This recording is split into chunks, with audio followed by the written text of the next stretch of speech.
नमस्कार दोस्तों, आज हम आपको लेकर चलेंगे उत्तराखंड की पवित्र धरती पर स्थित भारत के 4 धामों में से एक बद्रीनाथ धाम की ओर। बद्रीनाथ धाम उत्तराखंड के चमोली जिले में अलकनंदा नदी के किनारे बसा हुआ है। यह स्थान समुद्र तल से लगभग 10,170 फीट की ऊंचाई पर स्थित है।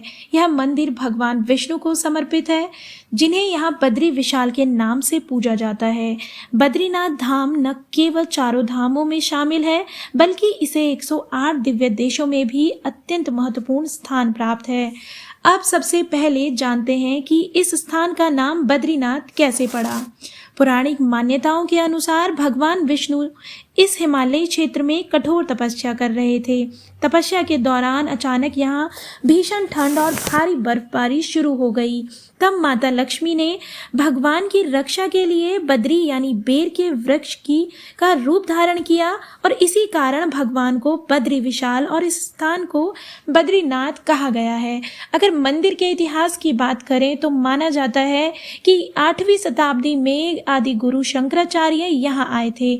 उस समय यह क्षेत्र उपेक्षा और बौद्ध प्रभाव में था। आदि गुरु शंकराचार्य ने अलकनंदा नदी के नारद कुंड से शालिग्राम शिला प्राप्त की और भगवान बद्रीनाथ की मूर्ति की स्थापना की। मंदिर में विराजमान भगवान बद्रीनाथ की मूर्ति लगभग 1 मीटर ऊंची है और ध्यान की मुद्रा में स्थित है। यह मूर्ति स्वयंभू शालिग्राम मानी जाती है। दोस्तों, अब सवाल उठता है कि बद्रीनाथ धाम के कपाट साल में केवल 6 महीने ही क्यों खुले रहते हैं। दरअसल सर्दियों के मौसम में इस क्षेत्र में अत्यधिक बर्फबारी होती है।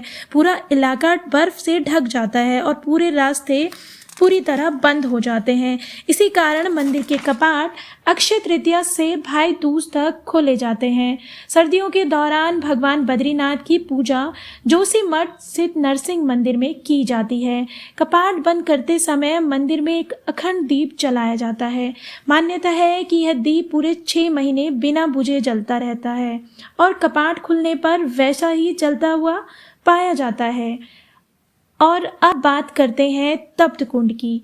मंदिर के ठीक सामने स्थित तप्त कुंड एक प्राकृतिक गर्म झरना है। इस कुंड का पानी पूरे वर्ष गर्म रहता है। भक्त मंदिर में प्रवेश से पहले यही स्नान करते हैं। धार्मिक मान्यताओं के अनुसार एक खास परंपरा यह भी है कि यहाँ शंख नहीं बजाया जाता, जबकि भगवान विष्णु के अधिकतर मंदिरों में शंखनाद किया जाता है।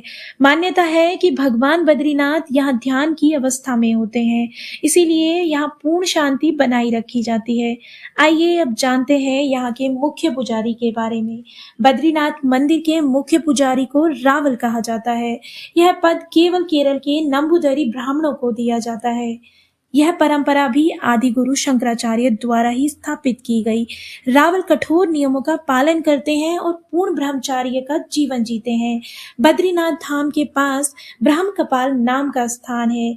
यह स्थान पिंडदान के लिए प्रसिद्ध है। मान्यता है कि यहाँ पिंडदान करने से पितरों को मोक्ष प्राप्त होता है। इसी कारण देश भर से लोग अपने पूर्वजों के लिए यहाँ आते हैं। इसके अलावा बद्रीनाथ के आसपास कई दर्शनीय स्थल भी हैं, जैसे कि भीम पुल जो माणा गांव के पास स्थित है। कहा जाता है कि महाभारत काल में भीम ने यह शिला सरस्वती नदी पर रखी थी। वहीं वसुधरा झरना लगभग 4 किलोमीटर की दूरी पर स्थित है। मान्यता है कि इस झरने का जल सिर्फ पुण्य आत्माओं को ही स्पर्श करता है। नर और नारायण पर्वत भी बद्रीनाथ से जुड़े महत्वपूर्ण स्थान है। मान्यता है कि भगवान विष्णु ने यहाँ नर और नारायण रूप में तपस्या की थी।